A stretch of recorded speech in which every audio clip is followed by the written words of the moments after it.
with Dr. Foles. Are you excited? Welcome to Tea Time with Dr. Foles. I am Dr. Florine Foles, and I am here today to tickle your inquiring mind. You all sent me a lot of questions, but we are ready to answer them. But before we get started, I want you to submit all your questions to Facebook Messenger to Florine Hanley Foles, or email us at drflorinefoles@gmail.com. Do not forget to subscribe to my YouTube page, Dr. Florine Foles. It's very important that you subscribe. Hit the subscribe button. That's what keeps me going and keep me on. I'm so excited. I thank you all. We are upon the Christmas season, my favorite time of the year. I love the excitement on the children's faces and the smell of cinnamon and apple in the air. So let us enjoy this Christmas season together and keep tuned on Wednesday at 7 p.m. for Tea Time. Yes, let's get started. Let's get started with our last week question from Spartanburg, South Carolina. My wife and I are going through a church situation.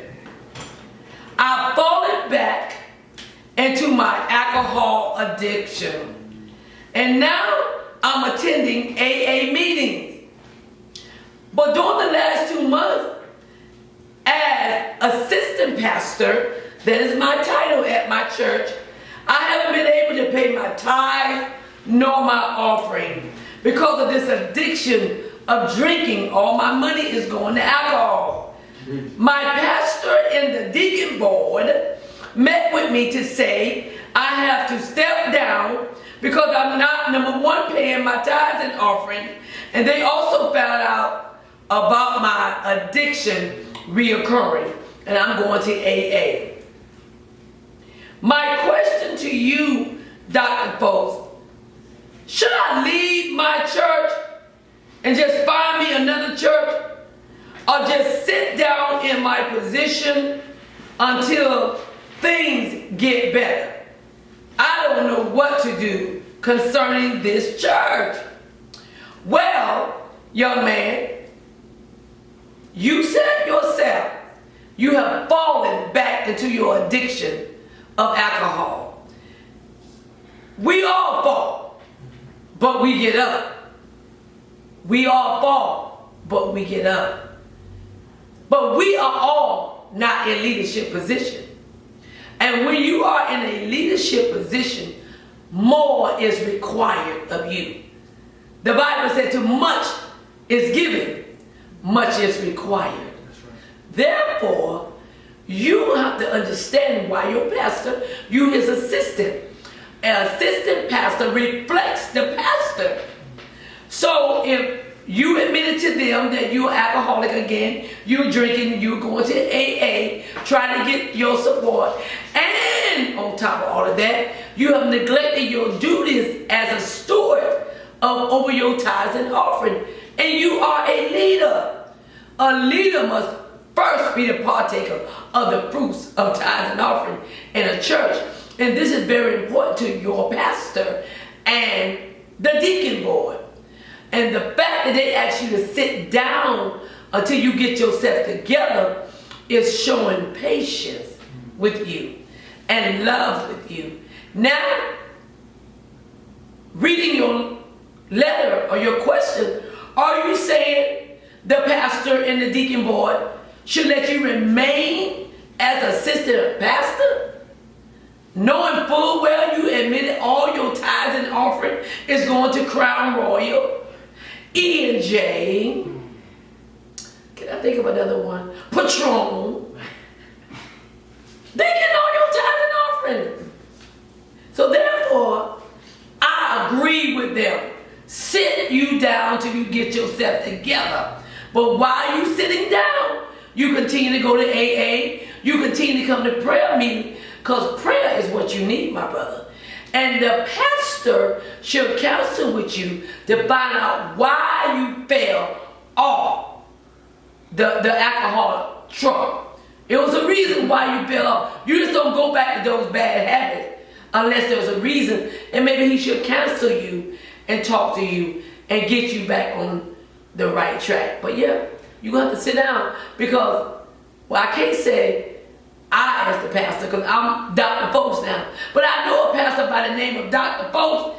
And I promise you, if you had admitted to me of being an alcoholic again, and especially with them tithes and offering, because church is run off of tithes and offering, I would have a problem. As my assistant pastor, you're supposed to have the same zeal that I have, the same love for the word, the same love for God's church that I have. And when you don't do that, we got a problem. I'm not going to let you sit there beside me because you reflect me and I reflect you. All right, let's move on.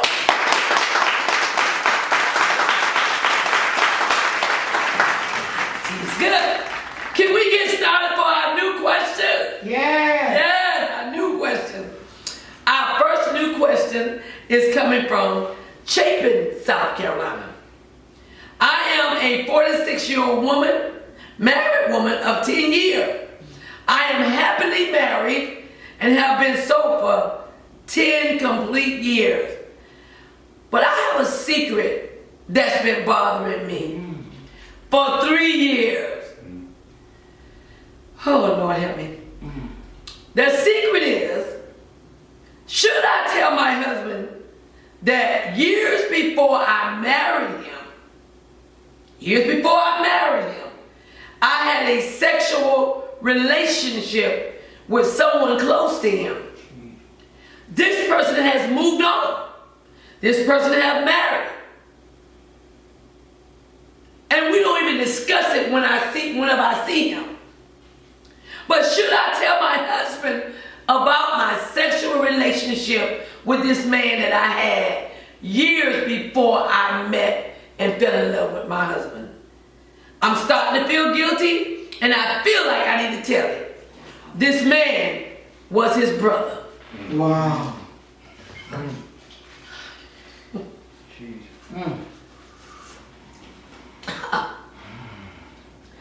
I might need something stronger tonight than tea. Whew. Sweetheart. Some things, I said something, Abella kept quiet. Clearly, the brother ain't talking about it. He ain't trying to press up on you. He's moved on. He's gotten married. Why open up that can of worms? You said you were starting to feel guilty. Why? Why are you feeling guilty? This happened years before you met your husband. Because what's going to happen is, if you mention it to him now, it's going to cause a problem with him and his brother. And it's going to cause a problem with you and him. Because the first thing he going to want to know, why you just telling me? Why you wait all these years and say you laid with my brother? Clearly you still want him. All kind of crazy. Y'all know how men come up with all kind of crazy stuff. That's why you was going in the kitchen while he was frying the turkey. Oh, that's why the Easter egg hunt, you didn't want to bend down and put the eggs on the ground for the kids. You're going to open up a can of worms. Leave that alone. You're going to mess up his brother's relationship with him, and you're going to mess up your relationship with your husband. 10 years. Oh, I will take that to my grave. Rest in peace, my sister. Next.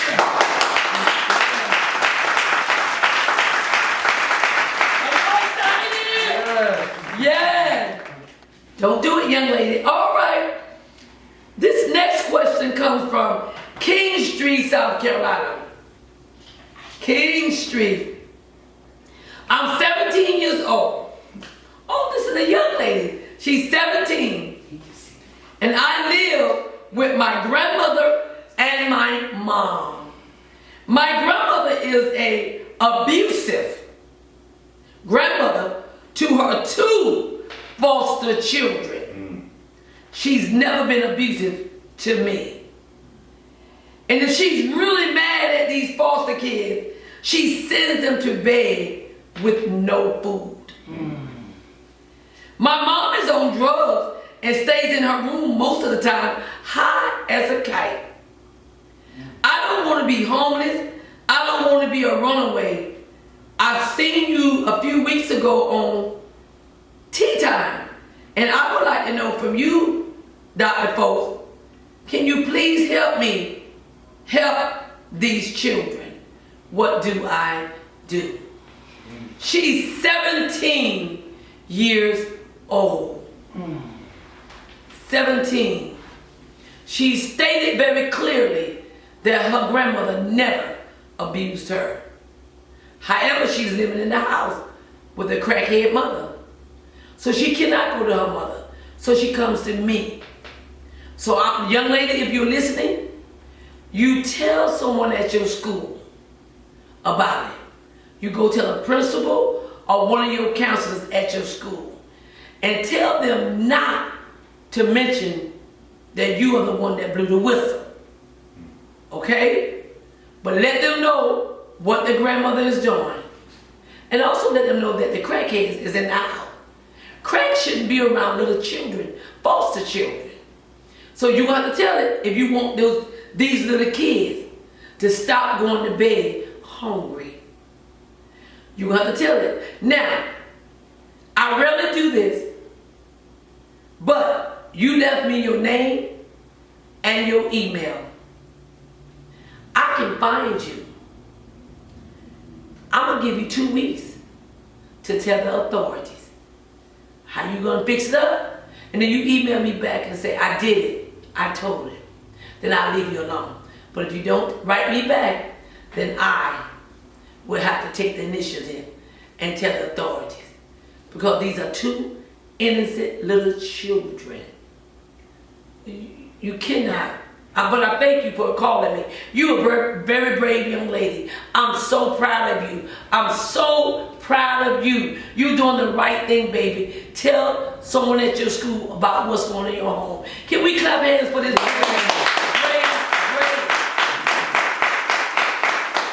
Brave young lady. You do the right thing, okay, baby?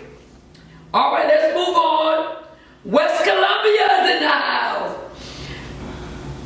My 25-year-old daughter have been stalked by her ex-boyfriend for 8 months. That's a long time to be stalked. It's getting worse and worse. Dr. Foltz, she refused, however, to get a restraining order on him. She said she just choose to ignore him. My question to you, Dr. Foltz, can I, as the mother, get a restraining order for my daughter? Can I do it for my daughter? She lives about 2 miles. She lives about 2 miles from me. Or how can I just convince her to get a restraining order on this young man? 8 months is a long time to be getting stalked. And you said it's getting worse and worse. My answer is this. You cannot go to the police for a 25-year-old grown daughter. Because what they're going to say is, we need to speak to the victim. You are not the victim.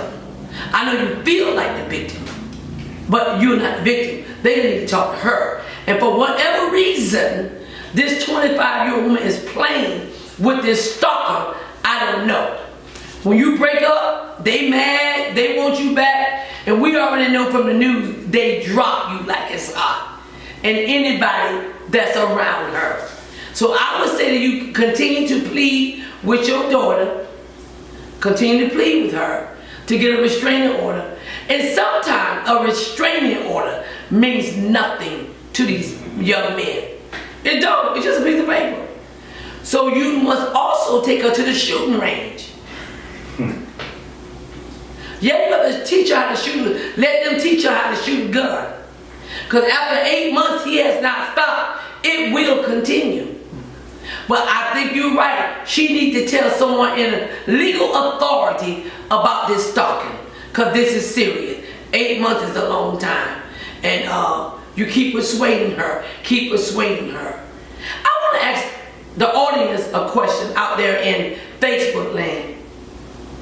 These young ladies that's being stalked and harassed and all kind of stuff, they don't have Uncle Rakim and Uncle Buki and brothers and cousins to deal with him in a nice way. Because something ought to be able to persuade him to back off.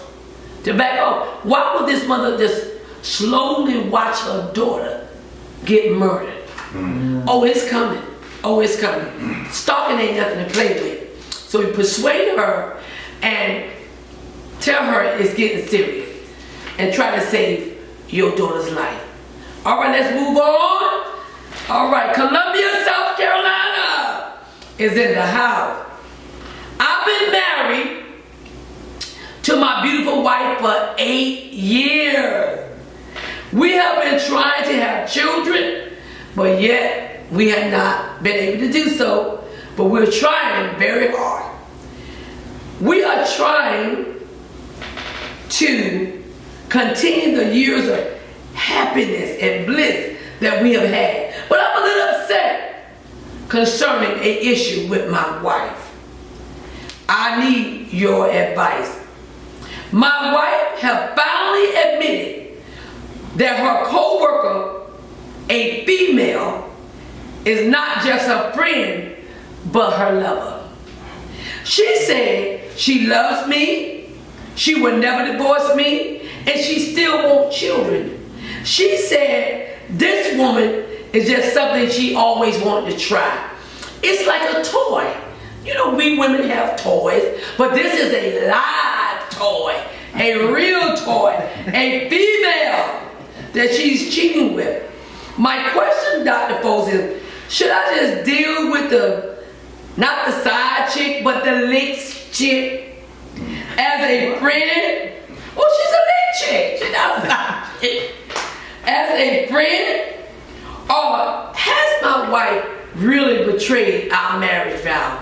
Because she is a woman. She's not cheating with a man. Dr. Foles, what are your thoughts on this?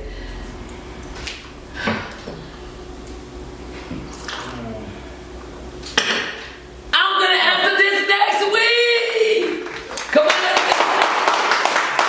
I'm going to answer this next week. Are you excited? We are so excited about this tea time.